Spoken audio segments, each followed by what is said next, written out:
economic hitmen really have been the ones responsible for creating this first truly global empire. And we work many different ways.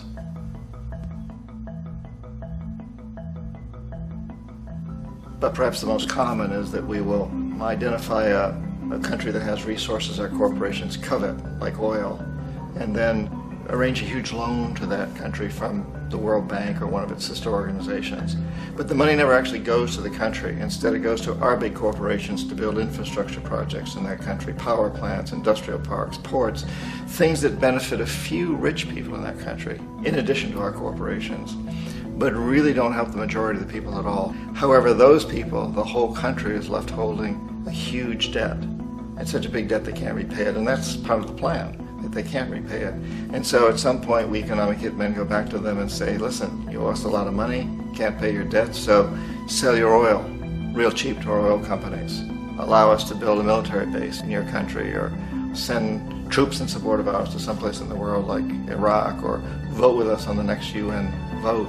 To have their electric utility company privatized and their water and sewage system privatized and sold to U.S. corporations or other multinational corporations.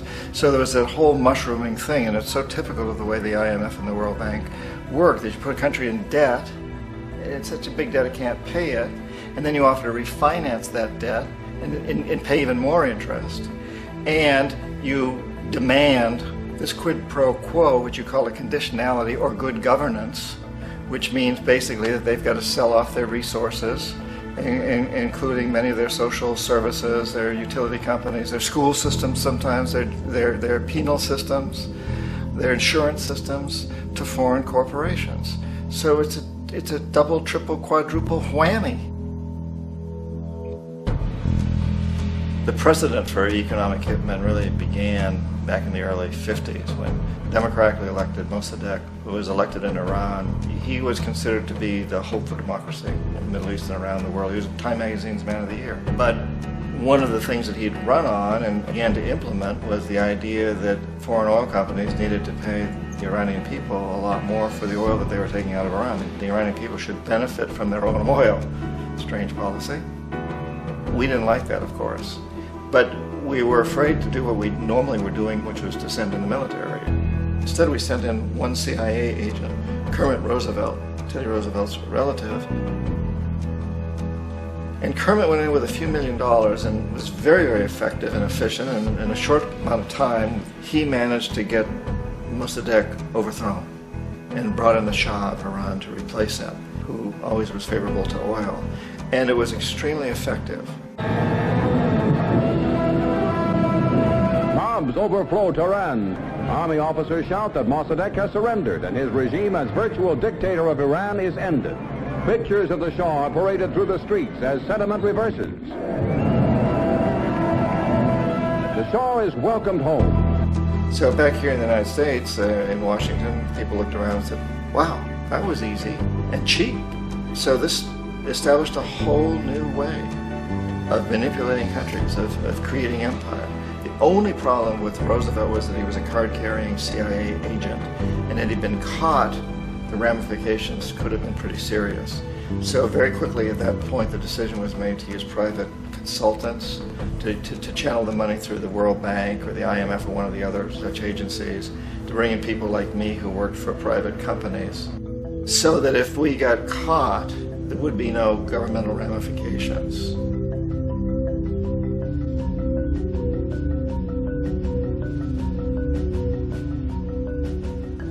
When Arbenz became president of Guatemala, the country was very much under the thumbs of United Fruit Company, the big international corporations. And Arbenz ran on this ticket that says, you know, we want to get the land back to the people.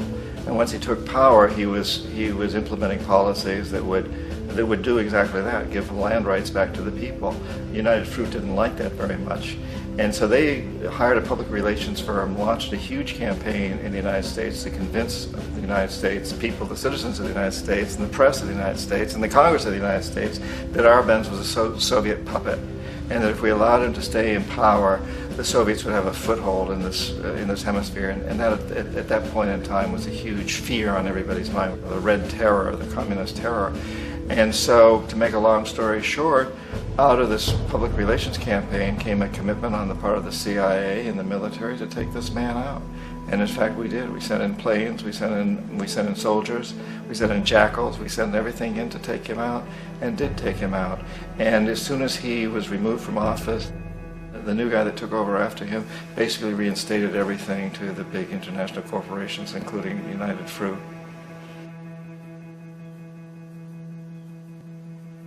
Ecuador for many, many years had been ruled by pro-US dictators, often relatively brutal. Then it was decided that they were going to have a truly democratic election. Jaime Roldos ran for office, and his main goal, he said, as president would be to make sure that Ecuador's resources were used to help the people. And he won, overwhelming, by more votes than anybody had ever won anything in Ecuador. And he began to implement these policies to make sure that the profits from oil went to help the people. Well, we didn't like that in the United States. I was sent down as one of several economic hitmen to change Roldos, to corrupt him, to bring him around, to let him know, okay, you can get very rich, you and your family, if you play our game, but if you continue to try to keep these policies you've promised, you're going to go. He wouldn't listen. He was assassinated. As soon as the plane crashed, the whole area was cordoned off. The only people allowed in were U.S. military from a nearby base and some of the Ecuadorian military. When an investigation was launched, two of the key witnesses died in car accidents before they had a chance to testify. A lot of very, very strange things that went on around the assassination of Jaime Roldos.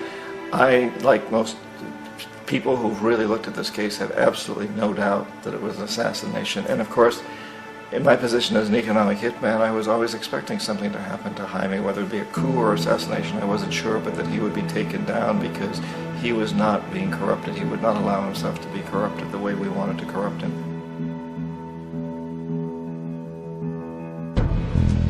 Omar Torrijos, president of Panama, was, one of my favorite people. I really, really liked him. He was very charismatic. He was a guy who really wanted to help his country.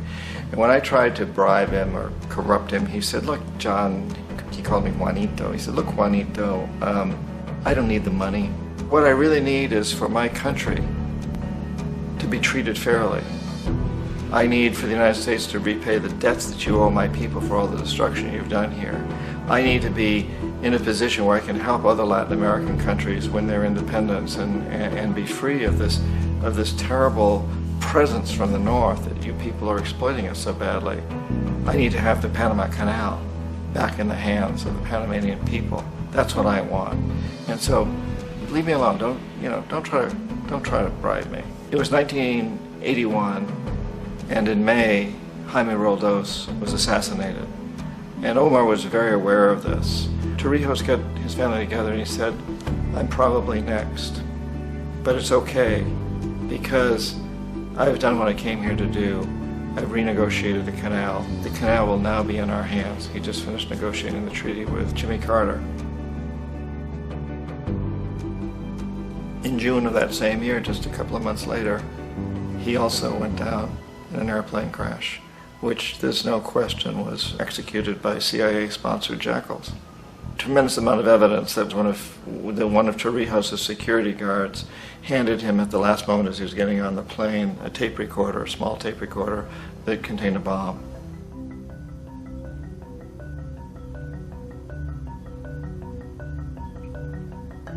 It is interesting to me how this system has continued pretty much the same way for years and years and years, except the economic hitmen have got better and better and better.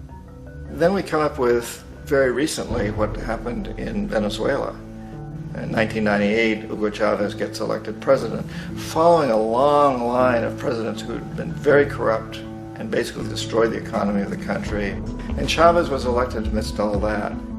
Chavez stood up to the United States, and he's done it primarily demanding that Venezuelan oil be used to help the Venezuelan people. Well, we didn't like that in the United States. So in 2002, a coup was staged, which there's no question in my mind, and most other people's minds, that the CIA was behind that coup.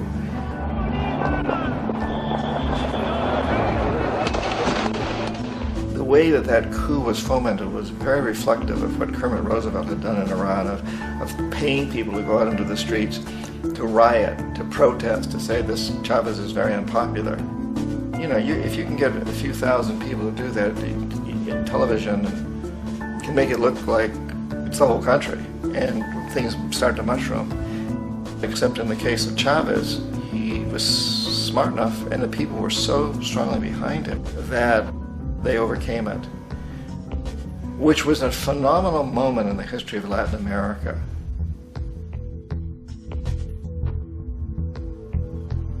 Iraq actually is a perfect example of the way the whole system works. So we economic hitmen are the first line of defense. We go in and we try to corrupt governments and get them to accept these huge loans, which we then use as leverage to basically own them.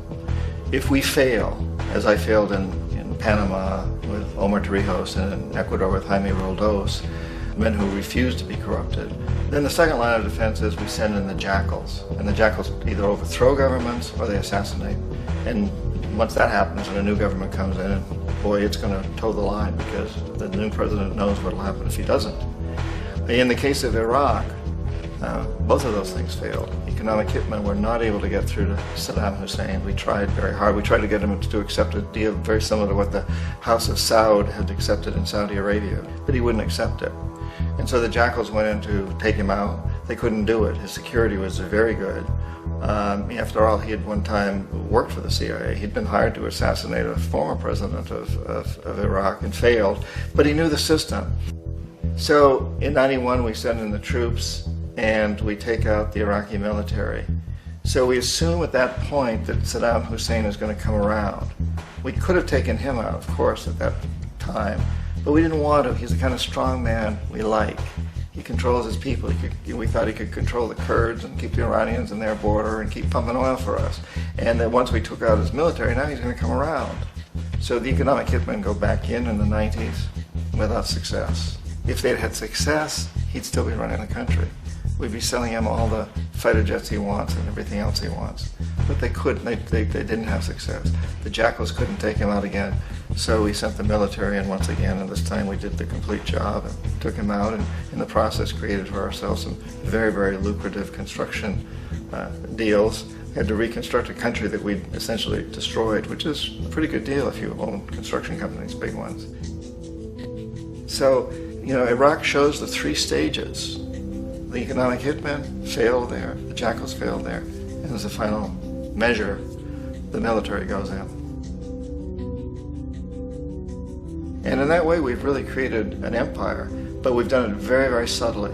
It's clandestine. All the empires of the past were built on the military, and everybody knew they were building them. So the British knew they were building them, the French, the Germans, the Romans, the Greeks, and they were proud of it. And they always had some excuse, like spreading civilization, spreading some religion, something like that. But they knew they were doing it. We don't. The majority of the people in the United States have no idea that we're living off the benefits of a clandestine empire, that today there's more slavery in the world than ever before. And then you have to ask yourself, well, if it's an empire, then who's the emperor?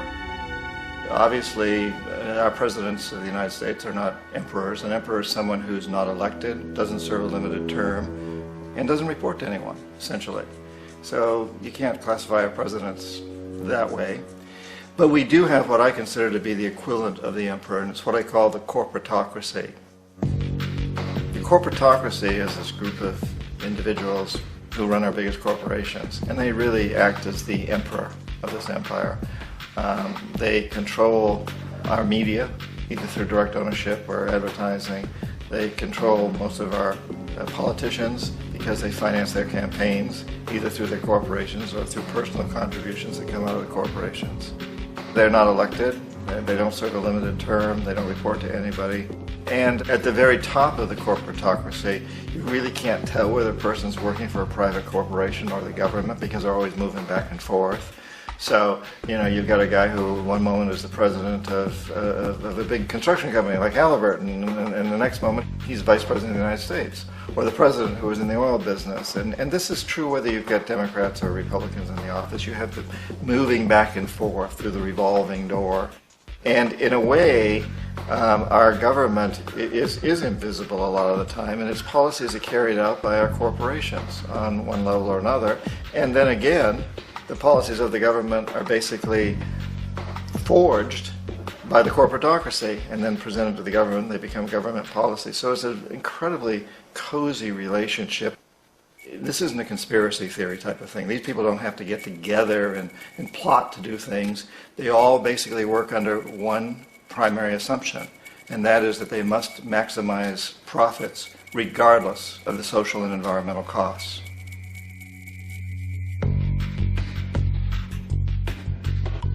This process of manipulation by the corporatocracy through the use of debt, bribery, and political overthrow is called globalization. Just as the Federal Reserve keeps the American public in a position of indentured servitude through perpetual debt, inflation, and interest, the World Bank and IMF serve this role on a global scale. The basic scam is simple. Put a country in debt either by its own indiscretion or through corrupting the leader of that country, then impose conditionalities or structural adjustment policies, often consisting of the following. Currency devaluation. When the value of a currency drops, so does everything valued in it. This makes indigenous resources available to predator countries at a fraction of their worth. Large funding cuts for social programs. These usually include education and healthcare, compromising the well-being and integrity of the society, leaving the public vulnerable to exploitation. Privatization of state-owned enterprises. This means that socially important systems can be purchased and regulated by foreign corporations for profit. For example, in 1999, the World Bank insisted that the Bolivian government sell the public water system of its third largest city to a subsidy of the U.S. corporation Bechtel.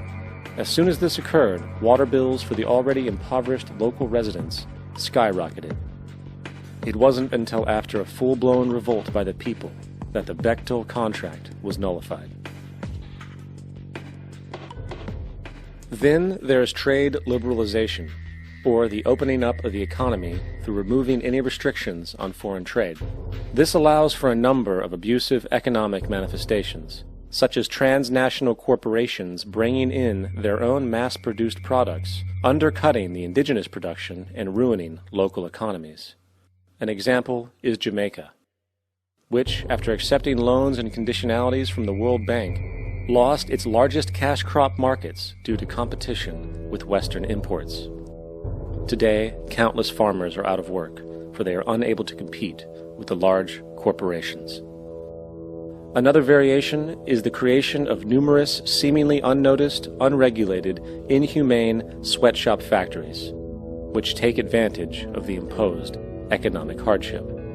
Additionally, due to production deregulation, environmental destruction is perpetual, as a country's resources are often exploited by the indifferent corporations while outputting large amounts of deliberate pollution.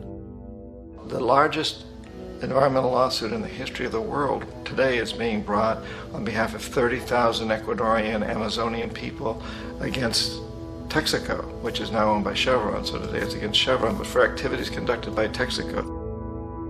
Estimated to be more than 18 times what Exxon Valdez dumped into the coast of Alaska. In the case of Ecuador, it wasn't an accident. The oil companies did it intentionally. They knew they were doing it to save money out there rather than arranging for proper disposal.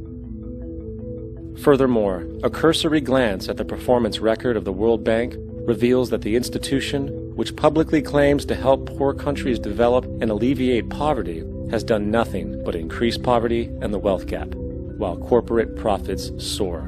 In 1960, the income gap between the fifth of the world's people in the richest countries versus the fifth in the poorest countries was 30 to 1. By 1998, it was 74 to 1. While global GNP rose 40% between 1970 and 1985, those in poverty actually increased by 17%. While from 1985 to 2000, those living on less than $1 a day increased by 18%. Even the Joint Economic Committee of the U.S. Congress admitted that there is a mere 40% success rate of all World Bank projects. In the late 1960s, the World Bank intervened in Ecuador with large loans. During the next 30 years, poverty grew from 50% to 70%. Under- or unemployment grew from 15 to 70%. Public debt increased from 240 million to 16 billion, while the share of resources allocated to the poor went from 20% to 6%. In fact, by the year 2000, 50% of Ecuador's national budget had to be allocated for paying its debts. It is important to understand the World Bank is, in fact, a U.S. bank, supporting U.S. interests. For the United States holds veto power over decisions, as it is the largest provider of capital. And where did it get this money? You guessed it. It made it out of thin air through the fractional reserve banking system. Of the world's top 100 economies, as based on annual GDP, 51 are corporations, and 47 of that 51 are U.S.-based. Walmart, General Motors, and Exxon are more economically powerful than Saudi Arabia, Poland, Norway, South Africa, Finland, Indonesia, and many others. And, as protective trade barriers are broken down, currencies tossed together and manipulated in floating markets, and state economies overturned in favor of open competition and global capitalism, the empire expands. You get up on your little 21-inch screen and howl about America and democracy. There is no America. There is no democracy. There is only IBM and ITT and AT&T and DuPont, Dow, Union Carbide, and Exxon. Those are the nations of the world today. What do you think the Russians talk about in their councils of state? Karl Marx? They get out their linear programming charts, statistical decision theories, Minimax solutions, and compute the price-cost probabilities of their transactions and investments, just like we do. We no longer live in a world of nations and ideologies, Mr. Beale. The world is a college of corporations, inexorably determined by the immutable bylaws of business. The world is a business, Mr. Beale.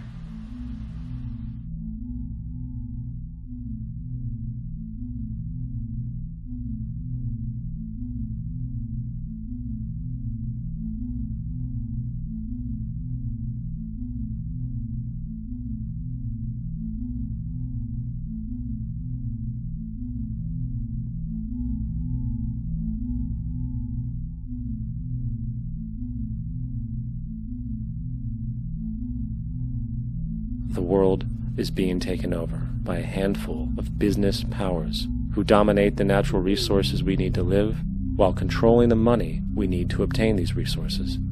The end result will be world monopoly, based not on human life, but financial and corporate power. And as the inequality grows, naturally more and more people are becoming desperate. So the establishment was forced to come up with a new way to deal with anyone who challenges the system. So they gave birth to the terrorist. The term terrorist is an empty distinction, designed for any person or group who chooses to challenge the establishment.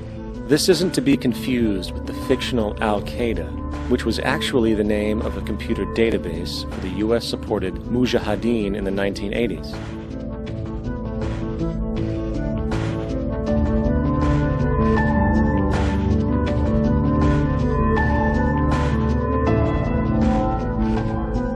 In 2007, the Department of Defense received $161.8 billion for the so-called global war on terrorism. According to the National Counterterrorism Center, in 2004, roughly 2,000 people were killed internationally due to supposed terrorist acts. Of that number, 70 were American. Using this number as a general average, which is extremely generous, It is interesting to note that twice as many people die from peanut allergies a year than from terrorist acts. Concurrently, the leading cause of death in America is coronary heart disease, killing roughly 450,000 each year. And in 2007, the government's allocation of funds for research on this issue was about $3 billion.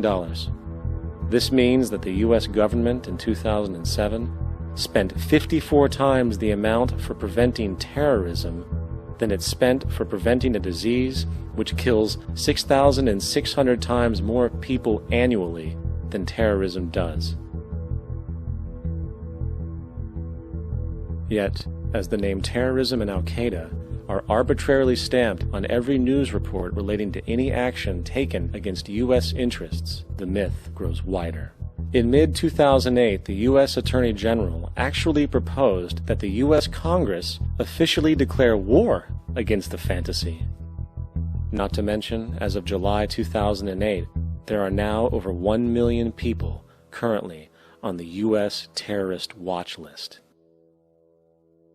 These so-called counterterrorism measures, of course, have nothing to do with social protection, and everything to do with preserving the establishment amongst the growing anti-American sentiment both domestically and internationally, which is legitimately founded on the greed-based corporate empire expansion that is exploiting the world.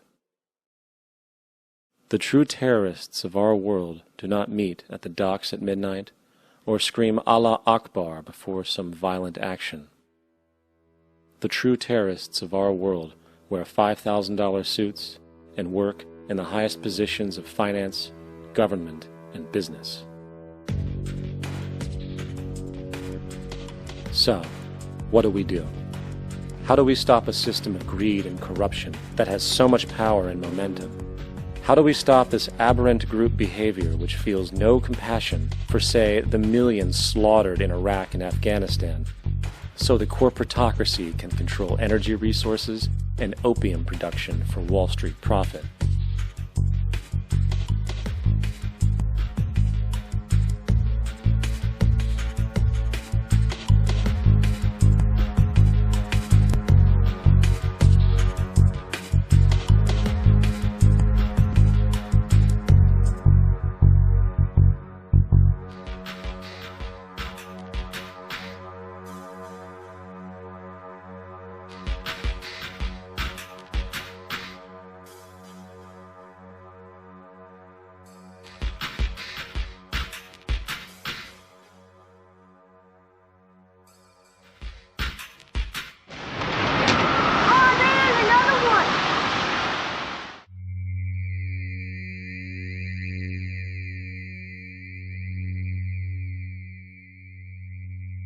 How do we stop a system of greed and corruption that condemns poor populations to sweatshop slavery for the benefit of Madison Avenue?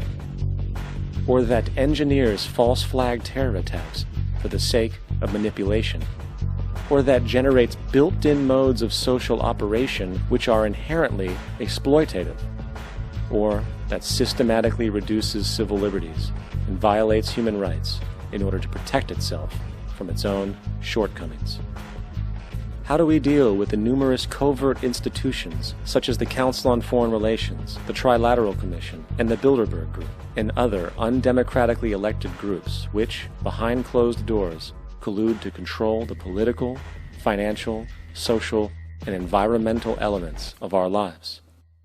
In order to find the answer, we must first find the true underlying cause. For the fact is, the selfish, corrupt, power, and profit-based groups are not the true source of the problem. They are symptoms.